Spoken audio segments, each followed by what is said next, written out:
Folks, we are back. This is Steve Sanson, Jim Jonas, with another episode of Veterans in Politics. Today we have Ron Andolina. He's going to talk about marijuana in the greatest detail, the medical benefits, the high, the THC, the CBD, the Delta 8s, and all that good stuff. But before we get to him, Jim. No, I want to get straight to Ron. Jim want to get right to it. So Ron Andolina. Andolina. How you doing today, sir? Doing wonderful. How about yourself? I am just, legalize it. Don't criticize it. Yeah, man. We should play a Bob Marley song. Bob Marley, we'd be jamming. Yeah. So, Mr. Andolina. Yes, sir. Give us a bio, please. So, I've been in cannabis since I was a lot younger than we'd like to talk about with that. But as it's progressed and gotten into an industry that we can really delve and learn into, I moved from the East Coast over here so I could get, into this. I was in robotics way before this. I traveled up down to all the Air Force bases on the East Coast. And when this legalized and I saw that my mechanical industrial knowledge could go into something that I could really truly benefit people, well, I started searching for the right company for myself. And I found GVB Biopharma out in Oregon, and they're a CBD hemp manufacturer. I partner with other partners to do cannabis products and promote athletes, Rob Van Dam. There's a golfer we'd like to talk about later today. His products will be getting released in stores in California and Las Vegas very soon. You're the plant manager for Biopharma, right? Yes, sir. And what dispensary is that? So we're not a dispensary. What we are is a large white label and active manufacturer. Got it. So we have a 250,000 square foot facility in Oregon. We have 1,000 acres of grow. We cultivate there, we extract, we isolate our materials, and then they'll send them down to Las Vegas where I'll put them into final products. Like this right here. This is Pause Effect brand. This is one of the top-notch tinctures for dogs and cats in the market right now. This is a 250 milligram spray. Okay. Because what we found is dropping the tinctures with the regular dropper really isn't really getting. If you want to get your dog, you can pull his cheek and spray this in there, or you can apply it to their food. This is going to calm your dog. This is going to help with a lot of their... Especially with the 4th of July coming up. Oh my gosh, that's going to be a prize on the 4th of July. But also, there's so many anti-inflammatory properties of CBD. Could I see that? Oh, of course. We've also got a veterans code on there. On Pause Effect, it's Veterans 15. This is for your pets, so to keep them calm. Does it help with pain? It does. It helps because the inflammation is what causes dogs pain. Most of them have problems in the hips. Does it work on humans? That's a salmon or a bacon flavor. Oh. It would work on you, but only if you're really into the salmon bacon flavor. Right. I have blackberry tinctures, and to be honest, when I want to use a tincture on a human, it's going to be a higher dose. Yeah.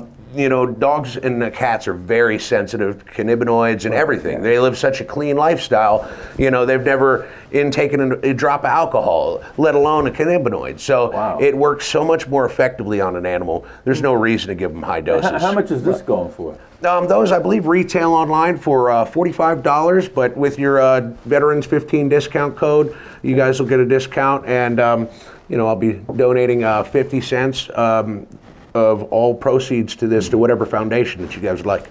Okay, very cool.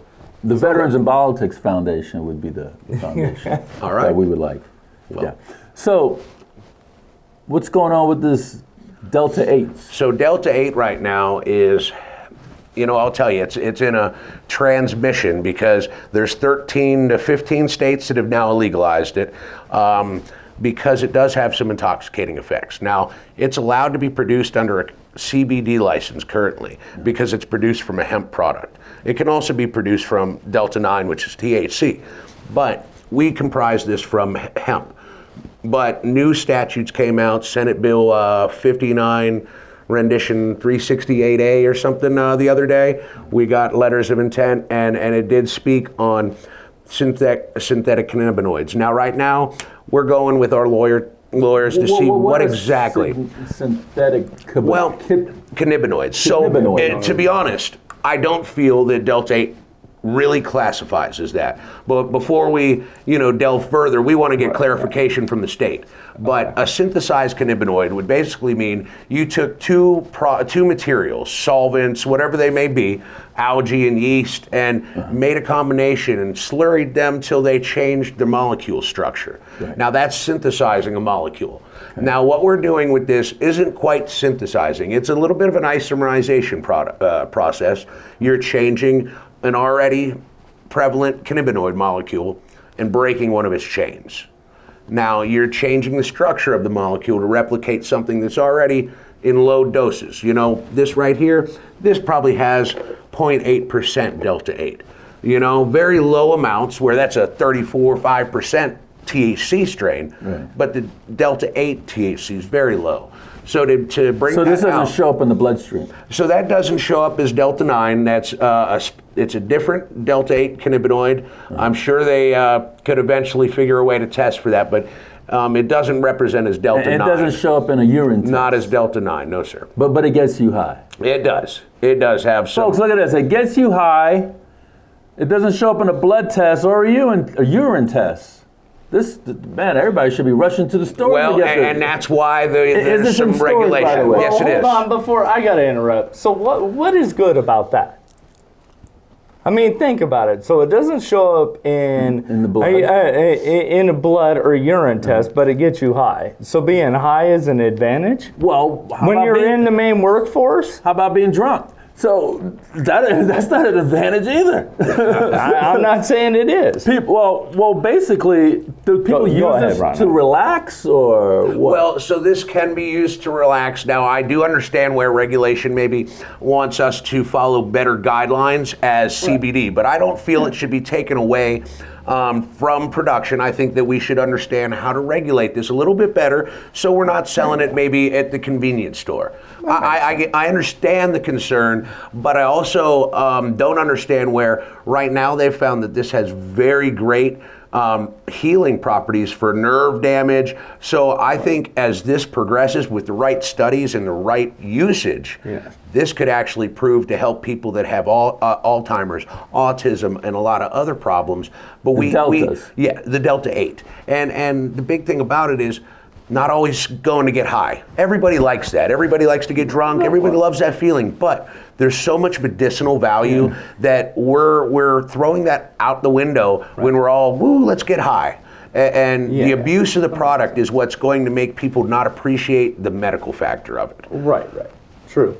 And so, actually, Ron, one of the things that I wanted to ask you, and this is a thing that frustrates me with the FDA. Yes. For example, is so the FDA seems to be able to push through whatever they want. So we got the corona. We got that time now. Too, huh? Yeah, all of a sudden, and then I guarantee in 2 years they're going to find it causes autism or something like that. Yep. What kind of loopholes do you have to go through with your company and organization to deal with the FDA? Where's your, how do you deal with the FDA in general? I'll tell you from both standpoints, because I do work with cannabis companies as well. Right. And right now, what the FDA has done is basically no banks accept our money, CBD or THC, which CBD has already been, passed in the as a bill, but they don't federally recognize it. So now they tell us that it's illegal to manufacture food with cannabis, and they've put lots of guidelines to where we can only make gummies, certain things, and that's still at the whim of the state at their feeling. And right now, they're basically not allowing very much research and study. There is a bill right now going through. It's called the SAFE Act for Veterans. The Veterans Safe Act, you're familiar with what that is? Yeah. And, I know they pushed that down last year when it went through Congress. Hopefully this year it will get pushed through. That way you guys can get a little bit more benefits, and hopefully the VA will start to help do more research, because they won't even, say, we'll accept this as a treatment for your medicine, even though, right now you guys have 208 suicides a day due to veteran depression and PTSD. Now, We're feeding these guys opioids. Yeah, how does that help you? You would think that they've already done research on this because this has been around forever. Yes. Before opioids. Yeah. Before alcohol. Weed's been around forever. You think that these researches is already done in this, but yet the COVID just came about a year and a half ago, but now we have a vaccine for it? Come on. And I think what studies have been done have been held back from us, and I think, years ago when they came out with reefer madness and all of that, there was a lot of politics behind that. It really wasn't a guidance for people. Right at that time, they were even finding a way to generate an oil that was hemp-based. You know what that would have done to the gas companies? There was no way they were going to let marijuana get illegal. Right. I mean, that was, the oil and car companies was a huge push in the 40s because of that. So is the THC, I mean, back in the day, you would have got like 30 years for this. So is a THC or the CBD or the deltas, do they help with cancer victims? And yes. So actually, my mother is a cancer patient. She's had a lymph node and cancer. It's a non-Hodgkin's follicular lymphoma, and she's had it since I was probably 14 years old. I'm 34 now. Yeah. Now she's been stage 4. She's been 4 different times. She's been up and down. She's been in remission since 2018. I make her specialty tinctures, high dose CBD. My mom's really not a THC taker, so I do use a full spectrum distillate, so she just gets a very low amount. It makes it compliant and still able to produce in a CBD manner. And I pair it with 2 terpenes. So terpenes, obviously, they're what gives a scent, the flavor, and each one we'll get into sometime in the future, but each one does different things, has different flavors. But I've found that there's 2, and there's a lot of research going around right now, osamine and humulene. The 2 of them have proven to have very great anti-cancer properties, have antifungal, so no, it's not going to treat and cure it, but it can help beat the cells. It can help not allow them to keep increasing. So Steve brings up alcohol. Yes. Which I'm glad he brings up. And I'm going to bring it up for a different reason than what Steve thinks. So do you think, honestly, one of the reasons why, just first, let me start by asking this. How many states have actually legalized recreational marijuana? I think we're upwards in the 30s, 32 now. All right, so for me, I don't understand then why more than half the states, then why the pushback from the FDA. But here's why I honestly think there's such a pushback from the FDA, is because we do talk a lot about the difference between marijuana and alcohol and that, but what are you guys doing to try to counter the lobby? Because the reason why I think it's not federalized yet is because the alcohol and tobacco companies, they have so much more leverage than you guys do. So what are you guys doing to combat that? Because I think it's ridiculous that if a state, whether I agree or disagree with recreational marijuana, it doesn't matter. If a state says it's legal, then you can't put your money in a bank. And what about the pharmaceutical? They don't want this stuff to be legalized either. So that's something I was going to say, and I've been going down this road with, as GVB itself progresses, we're getting into a more nutraceutical company. Right. We're really getting a more developed GMP formalized, ISO certified facility. Well, we've progressed down this line of, getting as FDA compliant as we possibly can, right? Yeah. But now the FDA still doesn't recognize anything we do. Why? They want us to make, now which they've just made illegal, we were just speaking of synthesizing molecules, right? But the only way that they've accepted, other than one convulsion medicine, and there's been approved with CBD. They want it synthesized. So they want to synthesize the isolates, make representations so they can control them in the lab. So, and in regards to big tobacco and alcohol, the day that this does go federally legal, they've already got all their packaging, they've already got everything ready to go. And I guarantee the sway to the federal legalization will be big tobacco and alcohol. If you look, the British Tobacco Company has already bought in heavily into some Canadian companies and a few other companies. They're gearing the next few years and they're lobbying. And the problem is the cannabis industry doesn't have any strong lobbyists. Right. As I've gotten to the West Coast, I've seen, there's very small groups that really, try to get a little bit of bill, but there's no real momentum. And what I'd like to do, and what I'm working with some people, is to start being on the forefront of this. We need somebody that's avid, that's out there, that will go to the meetings.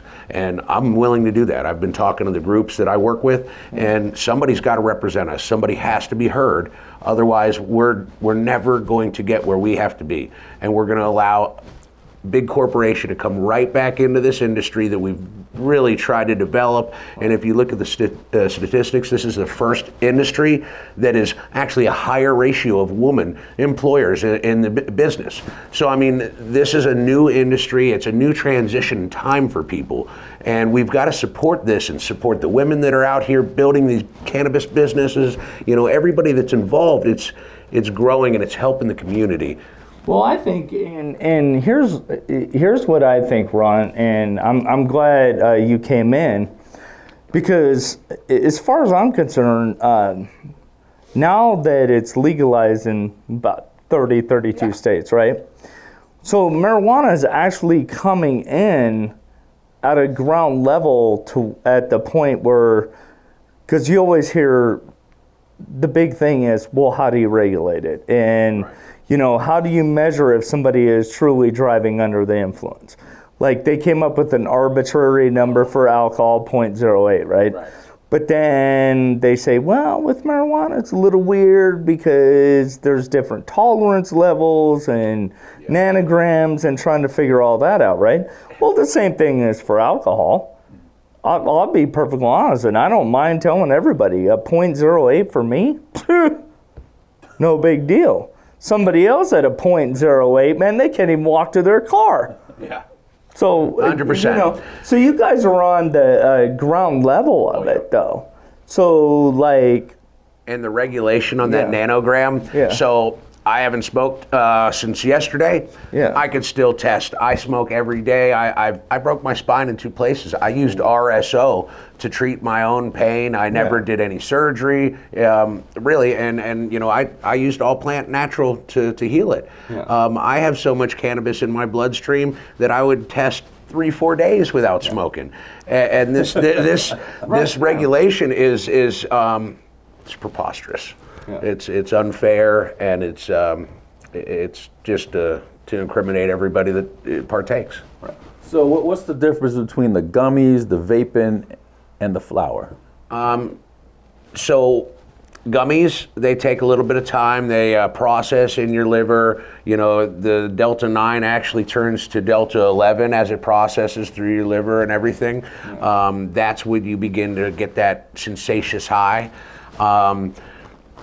I like to call vapes fast acting. So if you use these for pain, or you use these for relaxation, whatever that feeling may be that you're seeking out of that, that's going to be your fast acting.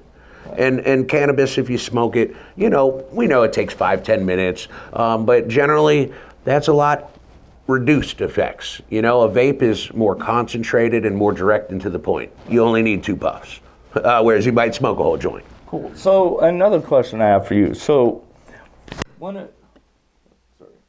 of the issues that I hear a lot too is regarding marijuana is actually, if you actually smoke it, is more. Lost your mic. Yeah, I know. I pulled it out. Here, plug it back in real quick, because this is actually a good point.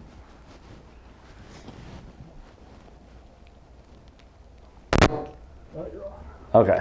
Is that front door open?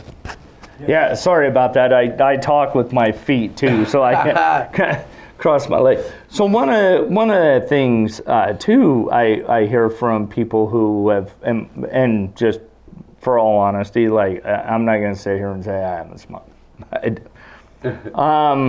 But my dad used to smoke quite a bit, you know, and but there's always this debate that smoking a joint isn't as bad as smoking a cigarette. However, now this comes from the medical community, so don't take it from me, that actually a joint is twice as carcinogenic as a cigarette.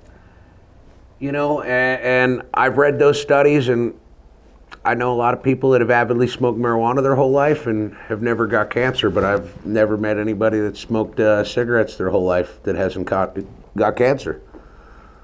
Oh. You know, I mean, I do see their research and things behind it. You know, when you burn anything and inhale it, I guess I wouldn't say it'd be the healthiest for you. You're putting something burnt into your lungs. Right, yeah. There's got to be some carcinogens. And honestly, I think the papers that you might roll your marijuana in would produce the most of it. Right. Yeah. More than likely. But, you know, I like to use all natural farming techniques as well, so there's no extra pesticides. And, you know, if you flush your product properly, I think you're pulling most of those out. I think a lot of carcinogens come from the chemicals we treat our plants with. Yeah. And that's why we all need to learn a little bit more of a natural life, and it'll be more healthy. It's the pesticides people have to worry about when they do the flower. Pesticides to me are what create carcinogens in the products, you know. And tobacco, big tobacco, I don't know. I'm from Florida. I've seen big tobacco farms, and they don't treat them anywhere like I would look at treating a marijuana farm. Actually, it's atrocious how some of those fields are kept. And it actually, you know, I was a cigarette smoker for years, and you look at these and you're like, what am I smoking? Oh my gosh, it's horrid out there. Yeah. And they treat them with some of the most caustic chemicals to keep the bugs off, because they grow it in some of the most bug-ridden land. So let me ask you another question though, because this is another cliche, or I don't exactly know the exact word to put it in, but basically there's a huge percentage of the population still that believe that marijuana users are all just a bunch of, like, they just want to get high, lay on the couch, like, eat a pizza. Right. But I mean, what got you, because obviously you're an extremely knowledgeable guy, but really what got you into the research to, like, be able to break all this stuff down rather than just be the guy that, you know, bought an ounce from the neighbor down the street and just chilled on the couch? Science is my passion, and the couch has never been. I've always been a very active, you know, outdoors. I love nature. I just love to be going, and I love to learn. Right. So, you know, this was just something that's always caught my interest as a child, and as I grew up, I was like, man, when is this going to become legal? This is, you know, this is medicine, and I really always thought of this as a natural medicine, and always loved to be out learning. So really just my indulgence in learning, and, you know, my technical background has really been a blessing into this industry as well, because now extraction, distillation, well, that's all been done before. I just have to look at oil refining, some of the other industries that I've already worked in. I'm like, well, this all comes together very simply. Right. Cool. Yeah, because I find it interesting. It was a couple weekends ago. I had a couple cousins come down from Minnesota, and I was talking to her husband, and he was like, "You mean to tell me you have dispensaries out here?" He goes, "Literally, you can walk into a store." And I said, "Yeah." And he's like, "Well, how do you feel about that?" And I'm like, "Well, here's my take on it. So I don't, like, as somebody who is an occasional user, for me, like, to be able to walk in someplace and say, hey, I just want to be able to sleep better at night, not wake up with that, you know, a hangover. Honestly, I'm not an avid smoker, so Like if we can keep the THC level down a little bit. I just explain exactly what I'm looking for, and then go, okay, well, this product will work best for you. Sure. Try it. We'll just give you, let's just give you a little bit. You try it, and then if you think the THC or CBC or whatever, CBD is too strong, then let us know. And it's not very far from my house, so I can go back down there and I'm like, hey, it was a little too strong, or maybe it was a little too weak. Right. I would rather be educated on it than not. 100%. Yeah. And that's what I love. And, a lot of things that you just spoke on really can also be derived from terpene profiles. So the right terpene profile can either bring you up and make you very active, or it can bring you down and sedate you or put you to sleep. Right. I actually brought a strain today called Slurricane, and I'll give you some to try. Okay. I think that'll help you. It's really, really great for sleep. People that have apnea and other problems generally use this strain, and it's got a lot of linalool in it, and that's like a grapey, deep flavor, and that generally really is a nice sedative for people that don't have good sleep. Okay. So, could the vaping or the flower give you lung cancer? You know what? Let's touch on the vapes. I don't think there's enough research out there for me to say that it can't or can, but I definitely know that there's been some concerns over vapes in the past. We had the acetate issue. Remember before, sorry to cut you off, the cannabis is used to prevent cancer, but could it also give you cancer? As we were speaking, it could, but you know what, they really don't have enough research behind anything with cannabis to prove that right now. And when you meet some of these avid smokers that are 70 years old, it doesn't seem like that they've had any cancer issues, but I meet a lot of 70-year-olds or people that haven't made it to 70 because of smoking cigarettes. Well, one of the things that and sorry, I'm being way more talkative than I normally am, but that's great. No, I'm just fascinated by this because because I said I was going to play devil's advocate, but actually it's not really devil's advocate, because what I'm trying to get people to understand is, like, the more you know or the more research you do about anything, right, the better it is. Correct. Now, okay, maybe I can do as much research as I want on this, and I just find it's not for me. Well, that's perfectly fine. Right. But one of the things that I've noticed over the years with, you're talking about some of the people are like 70 years old and have smoked marijuana their entire lives, right, and haven't gotten cancer. Well, one of the things that I've been learning a lot about is how it never used to be as strong as it is, right? Yeah. And then again, like, you don't know who your supplier is, so your supplier could have it laced with something and you don't know. But now if you control it, now at least you know what you're consuming. Correct. Right. And that's why, now there's microbiology testing. There's so much testing. They test for heavy metals in the flower. Yeah. So by the time you've, actually gone to the dispensary and purchased your flower, it's been tested at least twice. And, they've ensured a quality. I believe that the industry is driving quality, especially Nevada. We've got one of the highest state regulations and compliancy for testing on cannabis.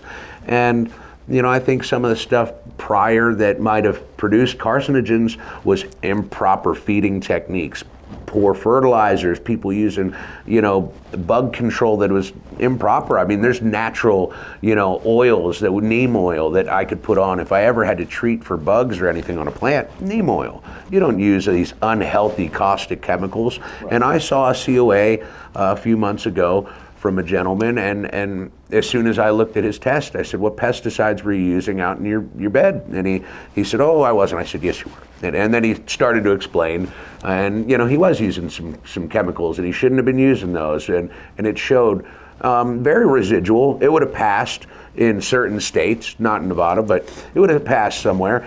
But I looked at that COA and I said, well, that's toxic, and right off the bat, I wouldn't. That is a carcinogen.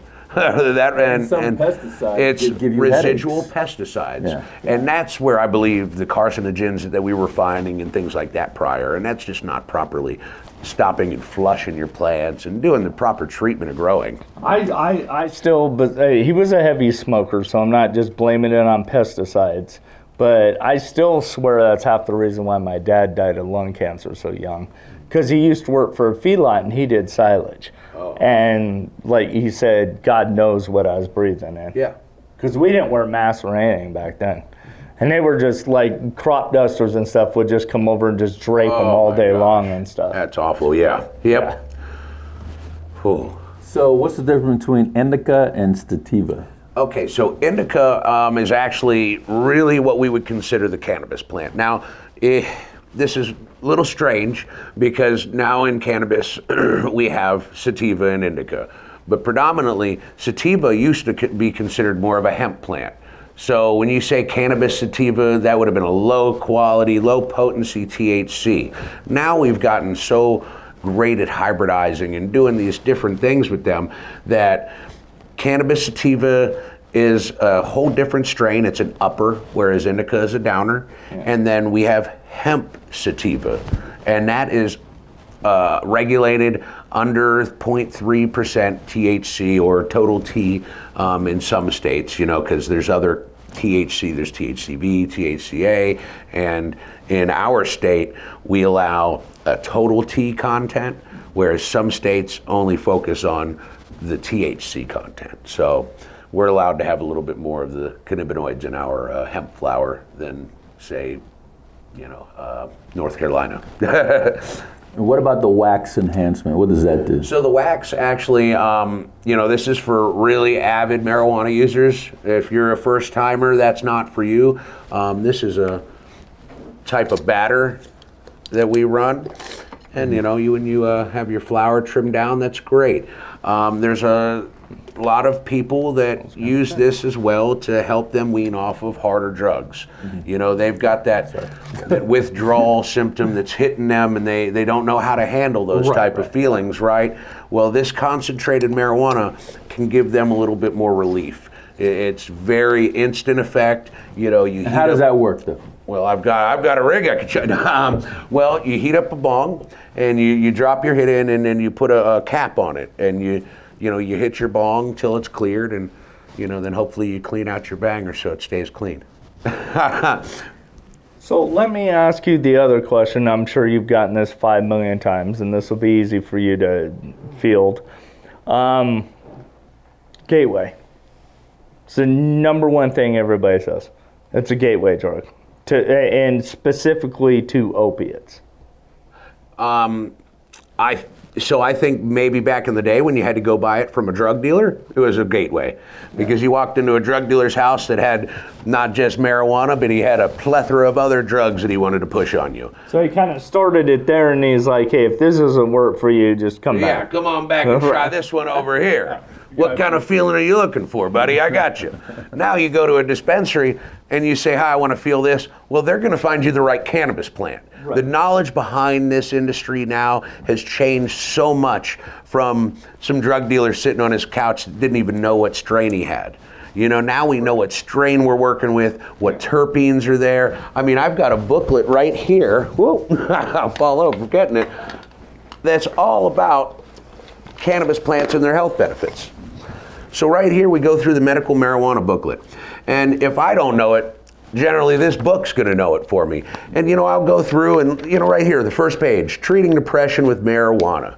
You know, and there's always so much information now out there that we can help treat people. And if you really do feel that you need a harder drug, well, maybe we do need to look at giving you a better concentrate, you know? Right. Because I can promise you, you're not gonna wanna go get any drugs after you try some wax.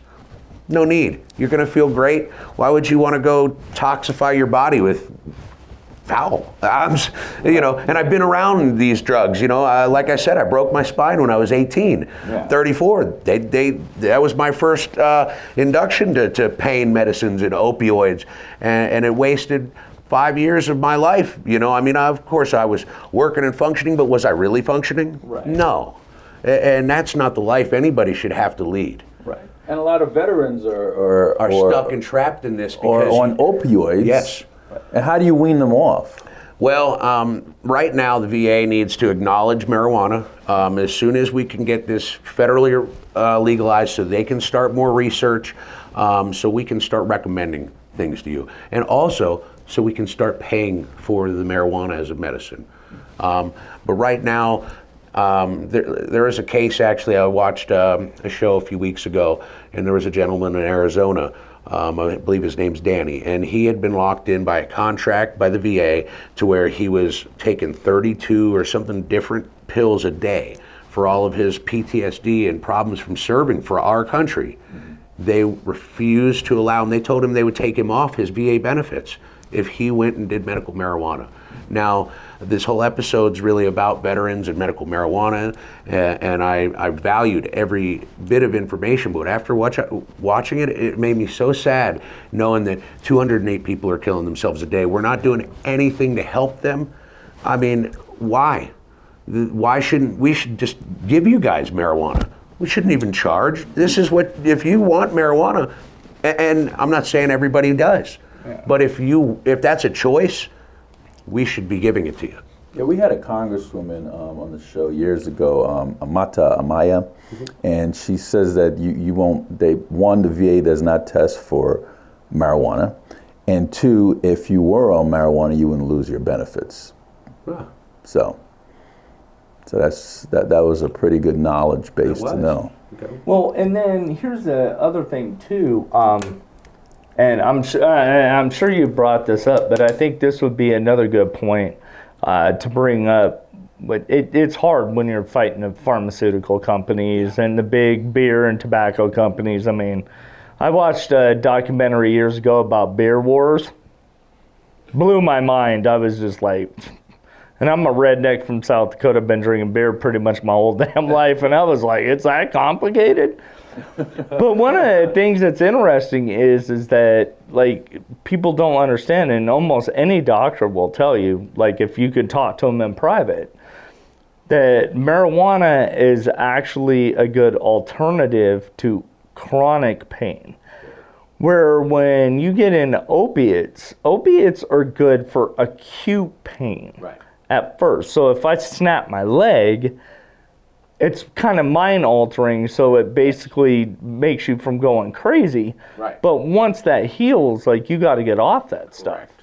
Yeah, I mean, and it gets less effective and less effective. Whereas marijuana, and with having chronic pain, it really hasn't. I might change what strain I try, to change the chronic pain feel, but at the end of the day, I know that I can, smoke a indica that's got beta-caryophyllene in it and myrcene, and it's going to help regulate my pain. If it's really avid pain, I might go take a little bit of RSO. RSO is very concentrated. You eat it, but for me, and there's cancer patients that treat their cancer with RSO. And what's RSO? So it's a filtration method in an alcohol extraction. So once you've passed your material that is extracted off to your falling film evaporator, you have a filtration skid to the left-hand side or whatever side, and there you'll pick out and pull the rest of your filtration, and it's a kind of in the body. Yeah, it's kind of a gunky, goo material. It's got more plant-based material left to it. It's very rich in different cannabinoids and plant material, and that's what Rick Simpson oil is, and it's really fantastic. A lot of people do use it for cancer treatment and other things, but cancer treatment's definitely where a lot of people are driving that. Well, the one thing I want to say, just real quick, this isn't a question. I just want to thank you for coming on the show, and I also want to thank you for being knowledgeable and doing your research, because I think that is the most important thing. Whether you're for or against the legalization of marijuana, I mean, there's certain things people are just not going to agree on. 100%. But, you've done your research, you understand it, so if somebody like me that isn't a regular user would come to you, like, I would feel safe, because you could explain that stuff to me, and just like I've always said, whether you're for or against anything, knowledge is power. So what's the difference between CBD and THC? CBD is non-psychoactive. That's passed by the federal hemp bill, even though they're still not taking our money in the federal, even though it's federal hemp. But that is a totally different, isolated, and like we were saying, cannabis sativa or cannabis indica to sativa hemp, right? That's the difference right there. Is this plant doesn't have prevailing, a lot of cannabis in it. It's a very low cannabinoid count, like the Goliath strain, Lifter, Bubba Kush. Some of those strains now have been grown to where there's 0.3 or less THC in it, but they're very high in CBD or CBG. And, CBG is actually where all the molecules start in a plant, and then the plant determines whether it's going to turn into THC, CBD, but CBGV is the original molecule in all plants, and then it starts to change. And how many different strains of marijuana are there? Oh my gosh, I don't even know. Hundreds now. Really? Even more than that. Probably 1,000 or more. I like to know where they get their name from, like Frosted Flakes. Well, generally it is the breeder's specifications, and their team. Right. As you see, Skittles is going through some heck of a controversy for their choice. Just a little bit. I can tell you a name I will never choose. Is there one that absorbs through the skin? So check this out. Open this. This is the John Daly Collective. This is releases. I'm sure you guys know who John Daly is, right? Yeah. The golfer, right?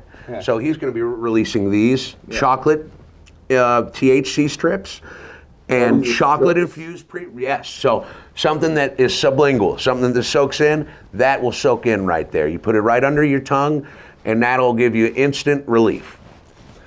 Oh, so it's almost like those Listerine strips. Yes, it's exactly like it, but that's a chocolate flavored one. Oh. But those are allergic to chocolate. Well, then you don't eat those. Hey, if you're allergic to chocolate, simple enough. Don't eat it then. So they got something else other than chocolate? So yes, we're going to be releasing peach, strawberry. Not pineapple. No, not pineapple. No, my throat swells up on that. No, thank you. Yeah. No, we're going to be releasing a peach version, but that's not going to be under the Daily Collective. That'll be a different initiative that we're going to be doing, and those are going to be released in Planet 13 in California next month. They'll be released here in October. So that's going to be a really unique product. The Daily pre-roll is chocolate infused with diamonds down the center. Smoked one last night, one of the prototypes. Spot on. Do they have the paper you roll marijuana in, the bamboo? Do they have that laced in anything? So there's a thing called a fronto leaf, and I recently saw that they had them soaked in CBD.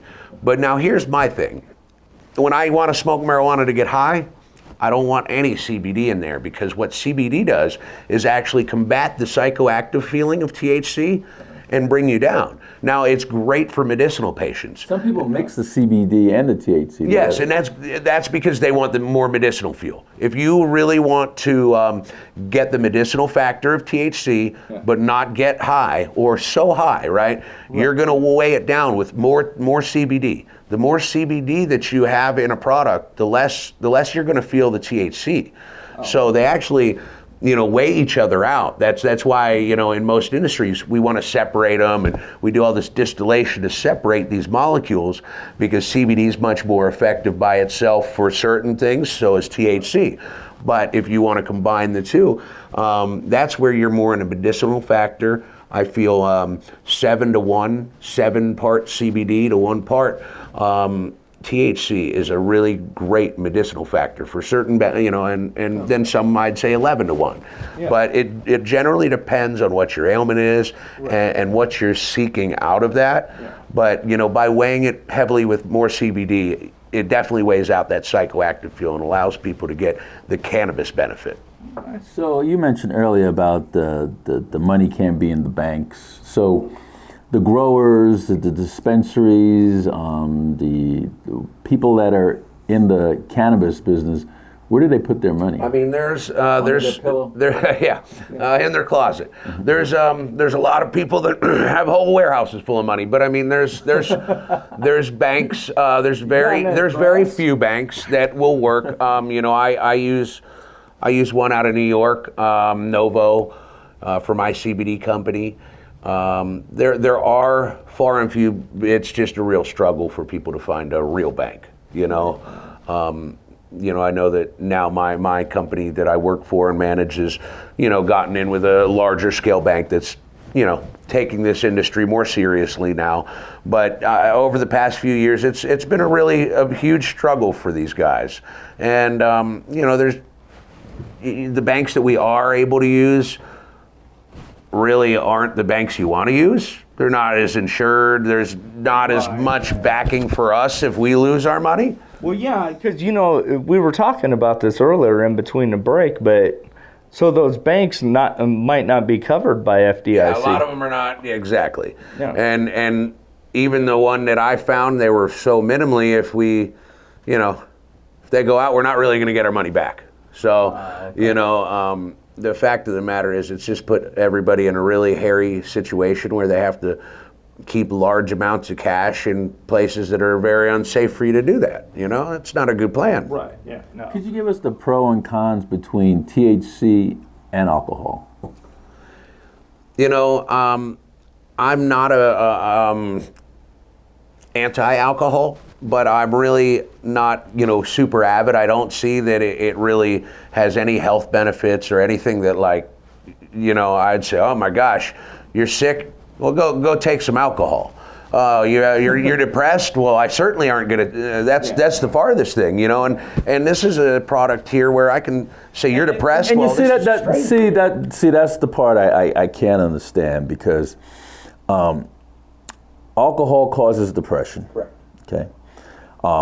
Alcohol causes liver and kidney disease. Alcohol makes you violent.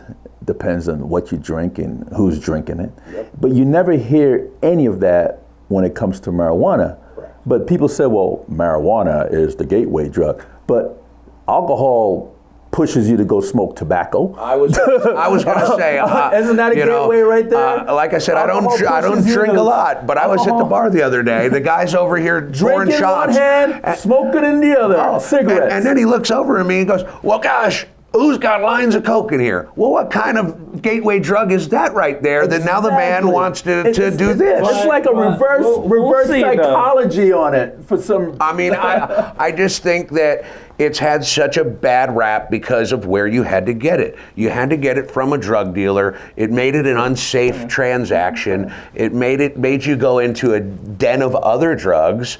Now, that's not the case. You walk into a dispensary. And this is grown from Mother Earth. Mother Earth. Alcohol is made in some doggone laboratory, right? No, it's I mean, it is, we can naturally make it. But alcohol is not grown. Alcohol is not grown. There's a lot of processing to it. There's some distilling to it. Distilling. Well, here's and I'm just going to leave the alcohol versus marijuana debate at this. Right. We'll see. 100%. Because there's more research out there, and that's one of the reasons now there's going to be more research available, and that's one of the reasons why I wanted to thank you for bringing all this knowledge out, because now I think for me I just believe that the federal government, like more than half the states have legalized it. Let's just legalize it. You can put your money in actual banks and let the research show what it is. Exactly. But I just think there's too many power players behind the scenes, whether it be the pharmaceutical companies or, doctors getting paid off by the pharmaceutical companies. It's an uphill battle. It is. And, hopefully the research gets where we need to go so this industry can really be represented properly. Yeah. And that's all I want to see. Yeah. I enjoyed this conversation. I enjoyed this, guys. This is phenomenal. And I hope we can do it again. We can talk terpenes or do another. Yeah. This is very informative.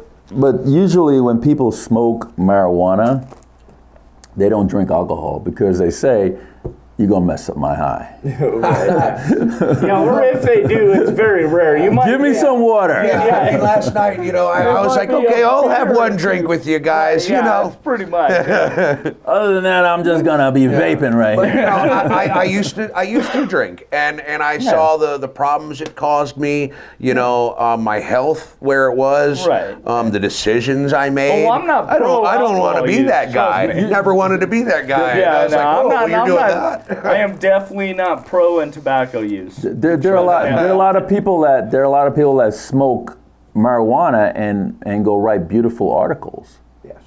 You can't do that if you're drunk. Well, I don't know. I've wrote some in my time. Not beautiful articles. May got kicked back and may have lost a few friends, but I thought they were pretty awesome at the time I wrote them. You mother! I'm gonna tell you how I really feel. I got alcohol courage. And I'll tell you. Anything that we didn't cover? I don't think so on this, right? No. Then we got it all. Well, I mean, you can never get it all with cannabis, but I think we kind of sealed where we needed to be on this, right? Yeah. So Ron Andolina. Andolina. Yes, sir. Thank you for coming on the program. Yes. If you could look in the camera and final words and your contact, that would be appreciated. Yes, definitely. Well, thank you, and I appreciate you guys having me on today. Remember, Veterans 15 for Pause Effects, and the John Daly collection will be released Las Vegas, California. Find it at Planet 13. And I appreciate you guys, and if you need to contact me, it's ronaldandolina@gmail.com. I'd love to answer any questions you have. Thank you so much. Folks, that's Ron Andolina, Plant Manager for Biopharma. GVB Biopharma. We do white labeling, and I do consultations for anybody that would like to get in the industry and start their own brand. There you go. And was talking about the benefits of marijuana. We were talking about CBD. We were talking about Delta 8s. We were talking about the wax product. We were talking about the thing for your animals, especially 4th of July is coming up. You've got to keep them calm. So I think that we really knocked this one out. Huh? It was a good interview. This was great. Ron, I appreciate you very much for coming on. And I'm going to say it again, whether you're for it or against it, do your research. You can make up your own decision, but until you are knowledgeable enough to make a knowledgeable decision, just keep an open mind and educate yourself. All right. Folks, this is Steve Sanson, Jim Jones for Veterans in Politics. Until next time.